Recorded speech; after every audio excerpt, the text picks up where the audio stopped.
नमस्कार, आप देख रहे हैं द इंडिया न्यूज़ गोरखपुर। मैं हूं पंचानन पांडे गुड्डू।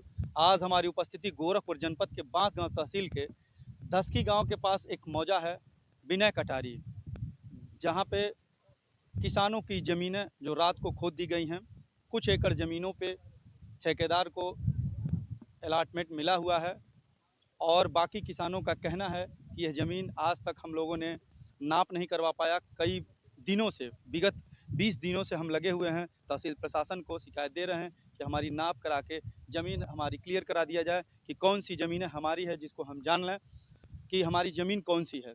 लेकिन अभी तक प्रशासन शासन द्वारा अभी तक नाप नहीं किया गया। इन किसानों की इतनी बड़ी समस्या, जो काफ़ी उपजाऊ ज़मीनें हैं जिनको खोद दिया गया है 4 से 5 फुट गहरान। मैं अपने सहयोगी से चाहूँगा कि जो ज़मीनें खोद दी गई हैं, एक बार अपने कैमरों को उधर दिखाएं कि किस तरीके से इस ज़मीन को खोद दिया गया है और बिना नाप के जानकारी नहीं है कि कौन काश्तकार इनको ज़मीन अलॉटमेंट दिया है खोदने के लिए और कौन नहीं दिया है। बिना जानकारी के ये जेसीबी से इन मिट्टियों को खोद दिए हैं। आइए, यहाँ के किसान हैं, उनसे जानने का हम प्रयास करते हैं। क्या मामला है? मिट्टी खनन हो रहा है सर। ये कितने दिनों से लगे थे जो नाप नहीं 15 दिनों से। नाप नहीं हो पाई?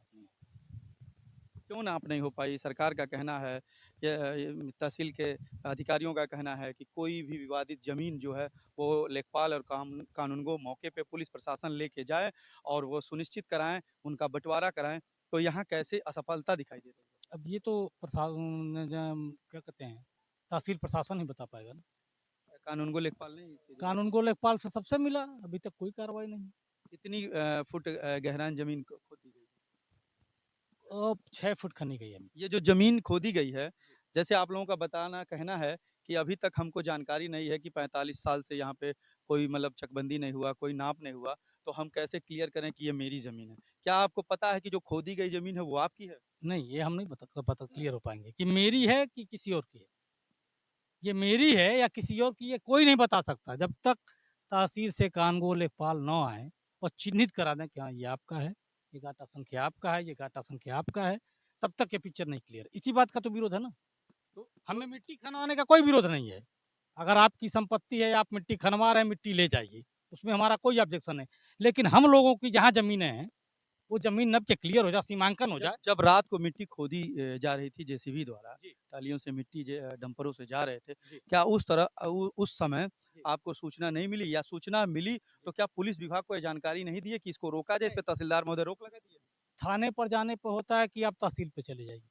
तो तहसीलदार तो बता रहे हैं तहसील किसान की रोक दिए सर, थे कल। तहसीलदार कल, हाँ, तहसीलदार महोदय कल रात में रुके थे, दिन में 12 बजे। दिन में रोक दिए थे तो रोक पुलिस दिए थे। प्रशासन रात को आएगी कि तहसीलदार महोदय रात को? अब सर ये तो हम कैसे बताएँ, वो ना बताएँगे। तो पुलिस से आपका संपर्क नहीं हुआ? हुआ था, मैंने बार के 112 फ़ोन किया, कोई रिस्पॉन्स नहीं। वो कह बेलीपार थाने पे आपने कोई रात को सूचना दिया? नहीं, बेलीपार थाने में 112 हमने फ़ोन किया था, फ़ोन उठा ही नहीं।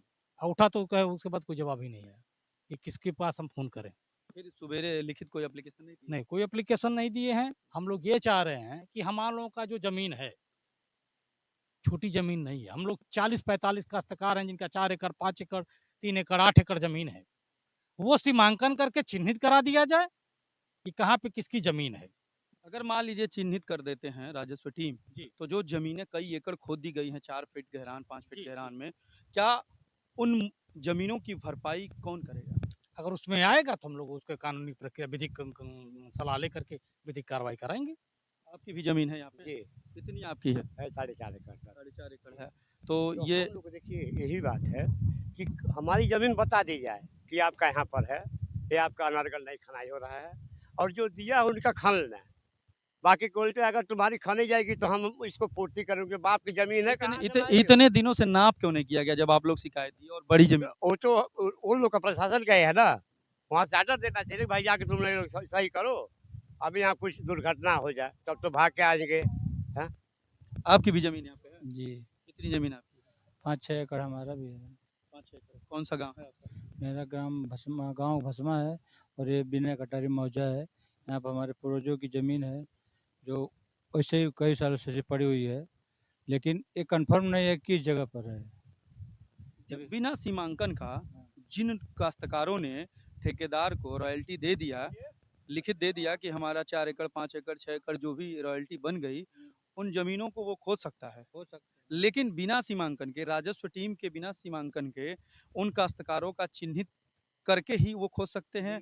अगर वो बिना चिन्हित किए खोद लिए तो ये भी एक कानूनी जुर्म है। लेकिन ये सवाल ये है कि इतने दिनों से यह लोग सुस्त कैसे पड़े थे? अब यही बात है ना, अब क्या बताया जाए, बताइए, आप ही लोग हैं। ये देखिए मेरा 6 नंबर है, मैं दिखा रहा हूँ यहीं पे, ये 6 नंबर है मेरा। हम 4 भाई हैं। 17, 3, 4, 2, हाँ, 6 नंबर है। 6 नंबर है आपके। हाँ, लेकिन ये हमें पता ही नहीं है कि किस जगह पर है। जब कोई चिन्हित करेंगे या बताएँगे तब ना हम जानकारी पाएँगे। वैसे ले रहे हैं लोग, कोई बता ही नहीं रहा कोई है। सुनने वाला नहीं। कोई सुनने वाला नहीं है। और इधर-उधर दौड़ रहे हैं तिवारी जी, तो एक अभी हुआ है तो अभी तक कोई आया ही नहीं। देखिए, आज का ड्यू था, नप्पी करेंगे, नाप करेंगे, आए हैं, देखिए नाप देखिए ये चार पानी और भस्मा के किसानों की पीड़ा है, जिन लोगों का कहना है कि अभी तक हम लोगों ने काफ़ी दिनों से अपनी शिकायत दी, लेकिन कोई सुनवाई नहीं हुआ, जिससे हमारी ज़मीनों को खोद लिया गया और खोदने के बाद इस तरीके की हरकत की जा रही है कि हमारा चिन्हित कर दिया गया होता, तो हम अपनी ज़मीनों के बारे में जान जाते, कौन-सी ज़मीन है बिना चिन्हित किए हुए